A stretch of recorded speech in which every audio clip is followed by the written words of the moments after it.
And I started thinking about how do we make things simple?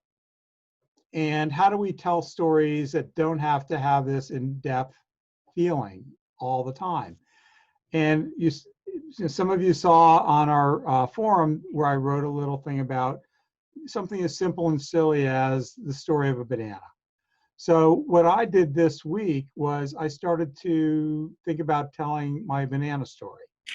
And what I did was as I do every morning, I wrote and I started making my banana sketch stories. And let's go ahead and take a look at them. I started telling little stories. So this is my koi banana. And several years ago, I made a series of koi pieces. And I just took the same idea of koi swimming next to each other and on top of one another. And I started thinking about if bananas were koi, what could they look like? And then I did some scribbling on top of one banana. It looked like a little head and a body. So I drew some hands. And now he's a handy banana. And I'm just trying to think about story very, very simply and now I'm asking what if questions about bananas, but not just, what if the banana is yellow or brown or purple? It's what if the bananas are telling my story or telling anybody's story? And then I started, taking the koi idea and I just thought about what if the banana is just really old and rotten, it's got a whole lot of spots on it. And then I jumped up and went, what if the banana is my mouth? And I just drew a horizontal banana and just played with a silly little face. And then I started thinking about what if a banana was just creating a line between two sides of a piece. So instead of having a one wire cloisonne with a wire going down the middle and having color on each side, what if I was playing with learning about patterns or colors, and I did, one enamel phrase on one side and an enamel phrase on the other side, and I just let the banana be in the middle, or in some way breaking up the design to create an interesting composition. And in one of our other, in the other group, there's a woman from Hawaii that's been talking about how to take something and make it sacred. And she's creating little frames around her piece. So I thought, well, maybe I'll make a sacred banana and put a little frame around it. So I just drew a little box around it. And then I really liked the idea of how can I take something so simple to make, which is a banana, and use that as the format for teaching myself to enamel.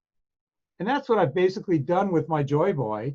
I've just put him in all kinds of little positions where he's telling stories, but it's an opportunity for me to do something different and ask what if enamel questions. What if he's surrounded by opalescent enamel? What if he's got a checkerboard next to him? What if he's got a checkerboard inside of him? And how can I make these checkerboards? So I'm creating a self-imposed boundary in my beginning, in my tutorial, in my design, by just making something that's telling a story, and it's not threatening to me. It's just a simple banana. And so I kept doing that. I did another one here, and this one is becoming more about the patterns, and I'm playing with some of the patterns, maybe using edges in black and white in a cell. And here I was making some circles, and then I made circles inside circles, and now it looks like the banana is going fishing. Mm-hmm. So I'm just having fun. Here's one where I kept drawing outlines around the banana, so maybe it's just like, my banana chakra or something like that. LSD banana. Then I started thinking about going home to Banana Land. And I just made little hills out of my bananas. And then finally, when I was walking today, I was thinking about this whole thing, and I thought, we're all just kind of going bananas right now in the world. And I just thought about letting my Joy Boy express that feeling of going bananas with bananas all over the place. And in some ways, going bananas can be really exciting and happy. And, the flip side is, you're going totally nuts and it's painful and overwhelming. And, just think about how many possibilities for any of these. I mean, I could make 100 going bananas pieces. And so just taking that term going bananas and never get tired of one, maybe making something fun and silly, but creating some kind of design with a simple banana that allows me to sit down at my bench and learn something new today. Or how could I use purple and red to tell a story as opposed to pink and light blue? What are the differences in stories when I change the colors? Same bananas. And it gives me a way to focus, and I have no excuse not to do something. I got to sit down and make a banana. It doesn't matter if it's a good banana. It doesn't matter if I finish the banana. It's just a way to start.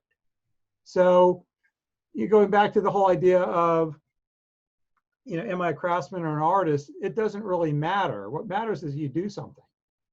And, just like John Lennon's, his song evolved from She Loves You to Imagine, your bananas can evolve. And, I keep saying you got to get to that 7th, 8th, 9th, 10th question, or the 7th, 8th, 9th, the what if. Look at how my bananas evolve. And I did the simple ones. And then when I got to 9 and 10, they were becoming much more personal. Because I ran out of ideas, and I told myself I have to keep going, and it became more difficult and challenging. These just didn't pop out. When I did these two, it took a little more thought, and there could have been, an evening and a morning between this one and this one. In some cases, for people, it's a year or two between this one and this one.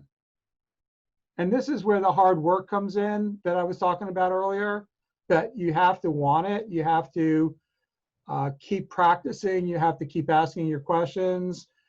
In the case of psychotherapy, you have to be willing to be uncomfortable with being comfortable with the uncomfortable.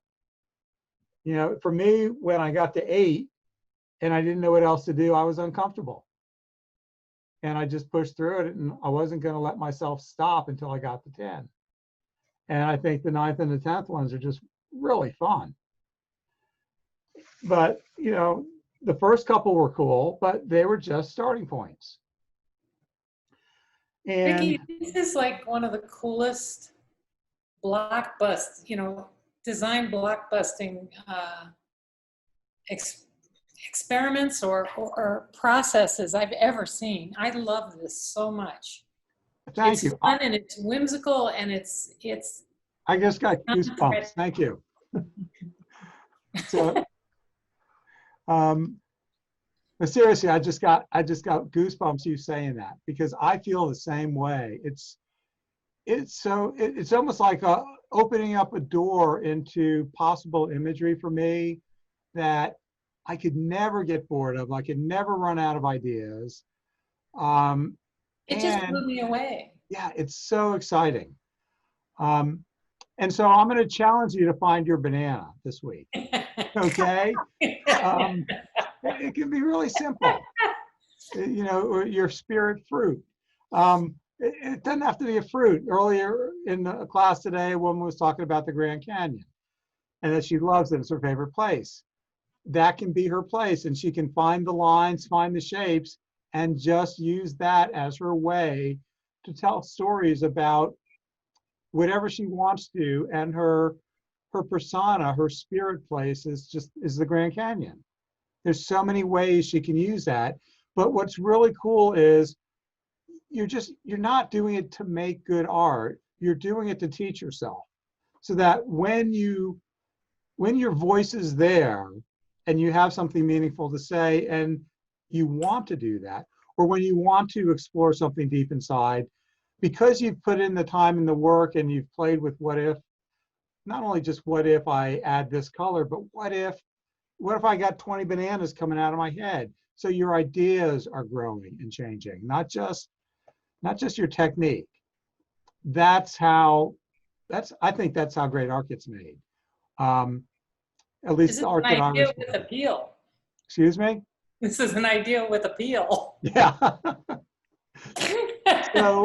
So one of the things that, because my wife is an artist and we're so intertwined thinking about what we're each doing. So I talk about my classes with her and she talks about her artwork with me, or she talks about her struggles. And one of the things that I always see whenever she's going to do something new, she doesn't just start off making things, she researches. And when she was making animals, that's how she began. If she was going to make an elephant, well, yeah, we know what an elephant looks like. If we see a shape, we can label it as an elephant. But if you're going to make a three-dimensional elephant, you kind of have to know what the body parts of an elephant are and how they connect and proportion. Even if you want to change proportion, you need to do some research unless you've lived with elephants your whole life. And so what I did was, this morning, I decided I better learn something about bananas. So I just did a little research and went on online and printed out some banana shapes. And I realized all I really want is the shape right here. I'm not really interested in the story of the peeled banana right now. So that offers a whole different storytelling experience. But what I was really interested in is just that shape and the color gradations that are within that banana. So even if I choose not to make a yellow banana, I'm still looking at value changes and color gradations, possibly texture and pattern, and also the shape of the banana. So I can be practicing my wires, I can be practicing foils and light, I can be practicing enamel edges and layer styles and all these things we've been learning. And at the same time, think about design principles like, repetition of using many bananas, and thinking about variety. What if, right here, they're all kind of the same size, even though the shapes are kind of funky. What if they're different sized bananas? That's starting to learn about variety. Repetition and variety as design elements. As design principles. So not only am I learning what ifs about story and about science and about enameling, but it's how I can teach myself about design principle too. Learn about contrast, learn about variety, focus, repetition, movement. So if what I'm trying to do is teach myself, I need to figure out, how do I do it? If I don't have a teacher teaching me step 1, step 2, step 3, for years, I've got to figure this out. I've got to figure out a way to motivate myself and to inspire myself and to discipline myself.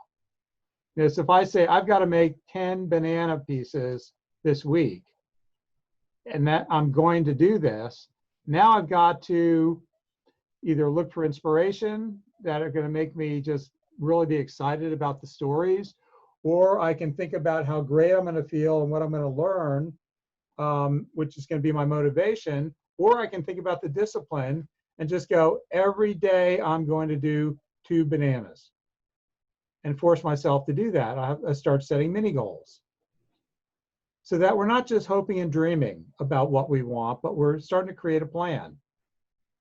And it doesn't have to be this big leap from she loves you to something. There are lots and lots of steps between those two.